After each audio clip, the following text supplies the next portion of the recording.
Katru dienu mēdī ziņo par šausminošiem notikumiem Ukrainā, un tāpēc mēs jautājam neatkarīgās Rīta avīzes speciāla korespondentam Imantam Liepiņam, kas tikko atgriezies no Ukrainas. Notiekošo Ukrainā sauc par pilsoņu karu, kāds par Trešo pasaules karu un kāds vēl kaut kā savādāk. Jūs tikko no turienes esat atgriezies. Kā jūs dēvētu tur notiekošo? Notikušais un pašreiz notiekošais ir izgājis cauri jau vairākām stadijām. Sākotnēji tas, kas notika Krimā, tā tiešām bija militāra okupācija ar sekojošu aneksiju.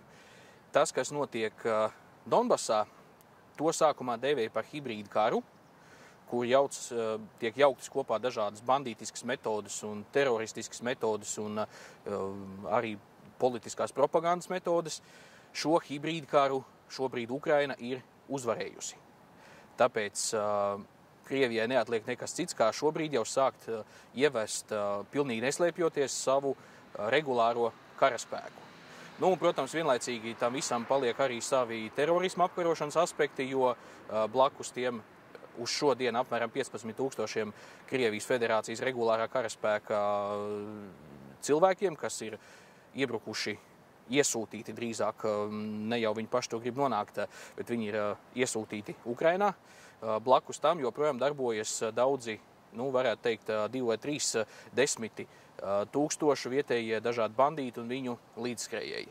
Tā kā tam, kas tur šobrīd notiek, ir reizē vairākas pazīmes. Tā ir gan teroristiska organizācija Doņetskas un Luhanskas Tautas Republiku izskatā, gan vienlaicīgi tas ir arī Krievijas neslēpts militārs iebrukums. Sakiet, kā šobrīd izskatās kara darbības zonā? Kā vietējie iedzīvotāji, kāda ir viņu ikdiena? Vai viņi iet uz darbu, iepērks, laulājas, vai tas viss ir ietekmējis arī ikdienu?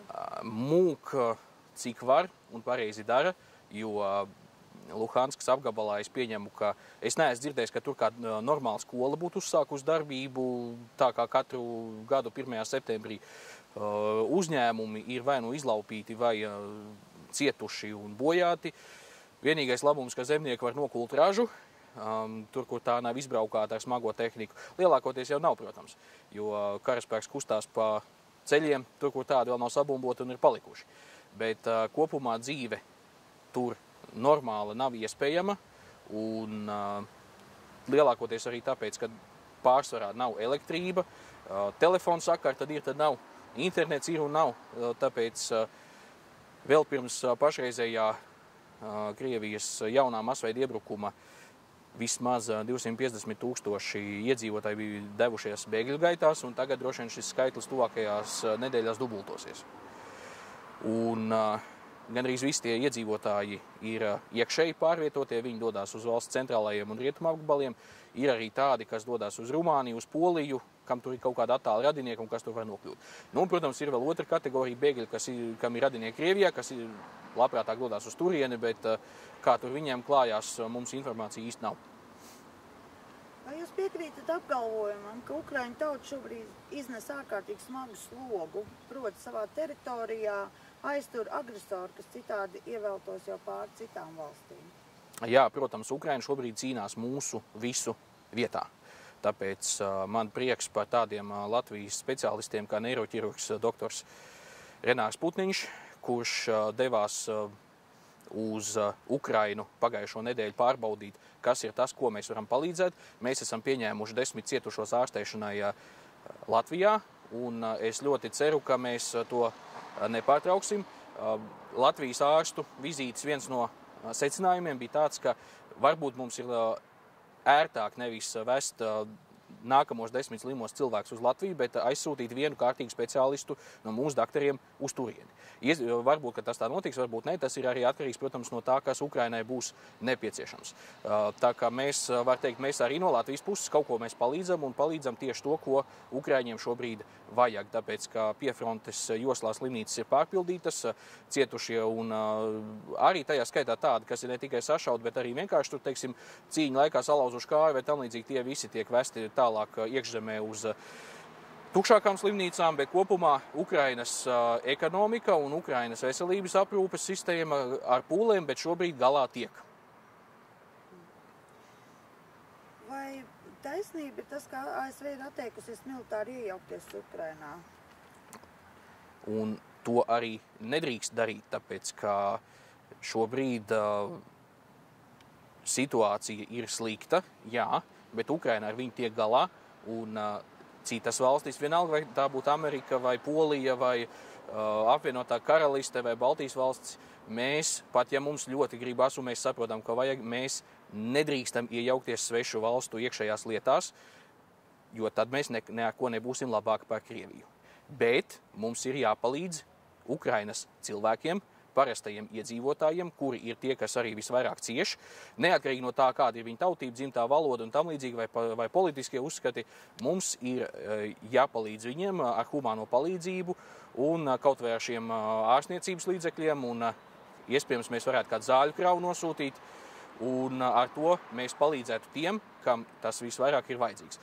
Ukrainas armijai palīdzība nav īsti vajadzīga, tāpēc, ka Ukraina pati ražo visu veidu un visu kalibru ieročus, tajā skaitā arī ļoti modernus. Viņiem ir remontējamas vecas tehnikas rezerves, ko viņi pašlaik remontē un sūta kaujās. Viņiem cilvēku pieplūdums ir tāds, ka patiesībā viņiem karavīri pārpaliek. Viņi nespēja joprojām uzņemt visos teritoriālajos Nacionālās gvardas bataljonos un regulārās armijas vienībās visus tos, kas ir gatavi doties cīņā par savu dzimteni. Jo šādi teritoriālie bataljoni visu laiku rodās no jauna, tāpēc, ka vecie jau ir pilni. Sākumā bija, teiksim, bataljons ar nosaukumu Dņipro 1, tagad ir 2 un 3. Rodas pilnīgi jauni bataljoni ar nosaukumiem OUN vai Azova, un tie visi saformējušies pēdējā laikā, un tas process turpinās vēl. Vai Eiropas pozīcija lielā mērā nav liekulīga un divkostīga? Nosodīt nosodam, bet vienlaikus ir kuģi Mistral, ir Holandē gatavotas detaļas ar ieročiem, kas tiek raidīts pret Malaizijas lidmašīnu. Cilvēkiem, kas šobrīd reāli cīnās Ukrainā, nosodījums maz palīdz. Un vai var cerēt, ka Eiropas reakcija būs asāka un Ukraiņiem palīdzošāka? Tas ir atkarīgs no mums, ko mēs pieprasīsim no saviem politiķiem, ko mēs pieprasīsim no saviem valstu līderiem, un ja sabiedrība šādu viedokli pieņems, ka vajag attiekties pret Krieviju asāk, vajag ieviest vēl jaunas ekonomiskās sankcijas, arī noteikti, ka politiķi to sadzirdēs, un it sevišķi šobrīd Latvijas iedzīvotāji var to darīt. Mums pēc mēneša ir vēlēšanas, un mēs varam paši skatīties, vai mēs savā valstī pirmkārt ievēlam patriotiskus un nacionalistiskus cilvēkus nākamajā Saeimā, nevis kaut kādus vietējos Putina līdzskrējējus. Krievijas propaganda joprojām turpina noliegt savu militāro uzbrukumu Ukrainai. Kā jūs to sauktu, par gudru taktiku vai vienkārši klajiem meliem? Diezko gudri tā taktika neizskatās, vai ne pēdējā laikā. Krievijas militārajā doktrīnā, ja mēs katrs varam papētīt, mēs pusstundas laikā mēs atrastu, ka viens no centrālajiem jēdzieniem Krievijā ir maskirovka. Un tā nav viss kaut kāda lielgabala apkrāmēšana ar zaļiem zariem, lai viņi neredz, bet tas ir maskēšanās pilnīgi visās nozīmēs. Militāri mērķi tiek maskētais politiskiem mērķiem, cīņa ar pacifistiem un disidentiem tiek nomaskēta kā cīņa ar nesankcionētām demonstrācijām, man pat ir grūti uzskaitīt visus tos veidus, politiski tiek finansēti dažādi, teiksim, papildus politiskie spēki, tajā skaitā Ukrainā un arī Baltijas valstīs dažādas sīkpartijas un tam līdzīgi, kuras patiesībā cer nevis uz politiskiem mērķiem, bet sagatavot šeit zaļiem cilvēciņiem kārtējo placdarmu. Un tāpat Lavrova mūžīgā melošana apvienotajās nācijās un citur, tas ir veids, kā aiz politiskas retorikas tiek maskētas militārās darbības. Un tāpēc, vērtējot Krievijas rīcību, ir jāņem vērā, ka Krievija tas, ko viņa saka, ka tas parasti nozīmē tieši pilnīgi pretējo. Tagad arī piemērs. Aizbrauca Putins runāt Minskā ar Porošenko par mieru, bet tieši tajā brīdī sākās papildus masveida iebrukums Doņetskas apgabalā. Arī iepriekš gan 2008. gadā, gan tagad 2014. gadā abas reizes Olimpiskās spēles kas jau kopš antīkajiem senās Grieķijas laikiem ir kā mieru simbolizējušs pasākums. Olimpisko spēļu aizsargā notika vispirms iebrukums Dienvidosetijā, Gruzijā, un tagad notika revolūcijas apspiešana Ukrainā neveiksmīga un sākās Krīmas okupācija tieši tajā laikā, kad visa pasaule skatījās Olimpiskās spēles. Tas nav nejauši, tas ir Krievijas viens no ārpolitikas doktrīnas pamatiem.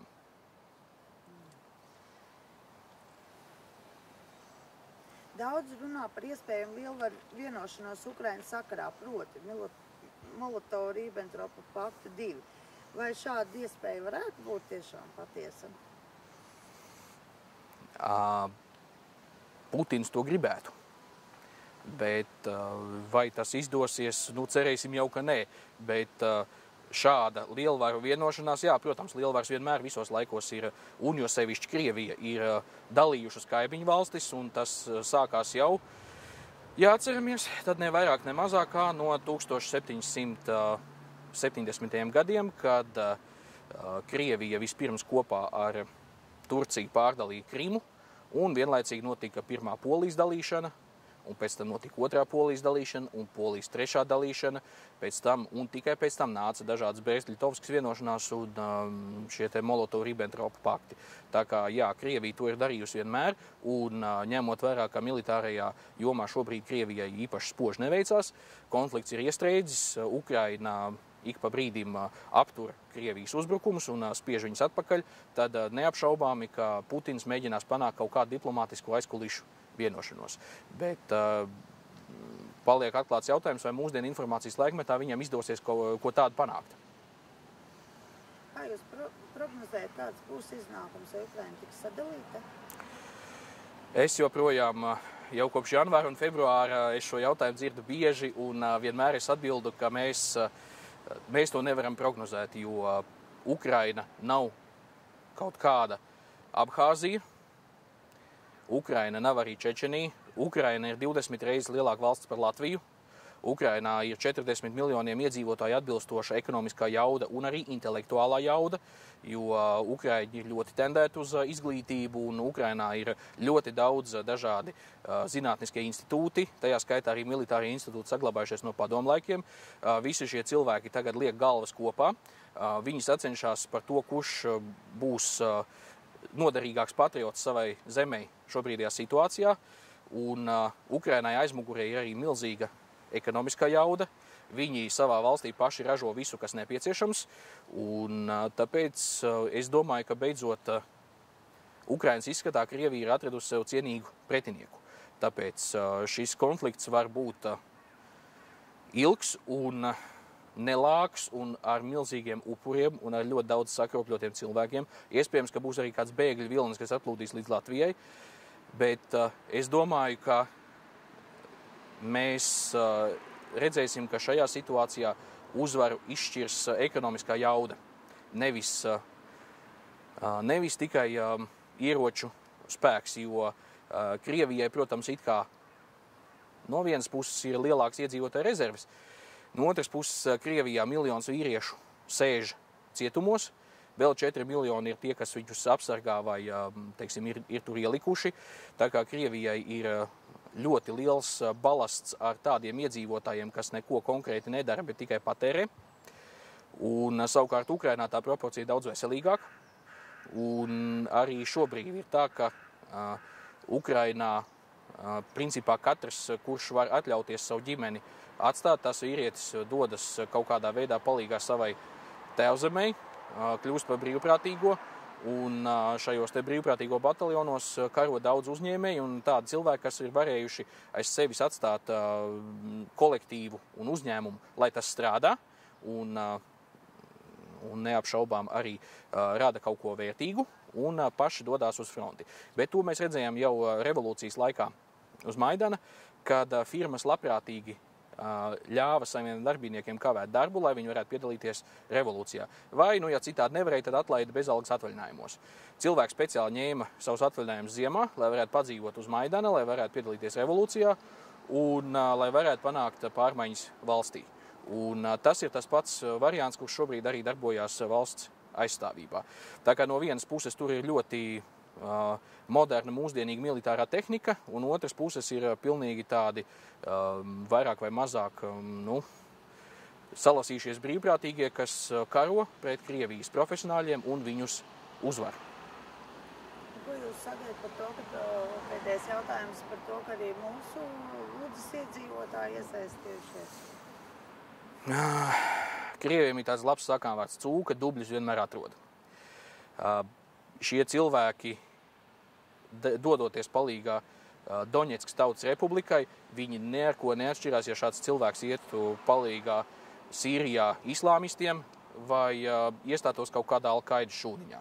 Pēc būtības tas neatšķirās, jo šīs visas ir graujošas ideoloģijas, kuras mērķis ir sagrābt teritoriju, apslaktēt cilvēkus un ieviest tur kaut kādu pilnīgi murgainu nākotnes skatījumu, kurš ir pretrunā ar cilvēka pamatvajadzībām un pamattiesībām. Tā kā es ļoti ceru, ka šie cilvēki paliks dzīvi, atgriezīsies Latvijā un varēs visiem pastāstīt par to, ko viņi tur ir redzējuši un ko viņi tur ir darījuši. Jo aizbraukt uz kaut kādu citu valsti un krist tur par kaut kādu slimīgu ģeopolitisku iniciatīvu, kas novedīs pie kārtējās, jau ir novedis pie kārtējās katastrofas vienā valstī. Ko lai tur pasaka par tādiem cilvēkiem? Paldies jums par sarunu.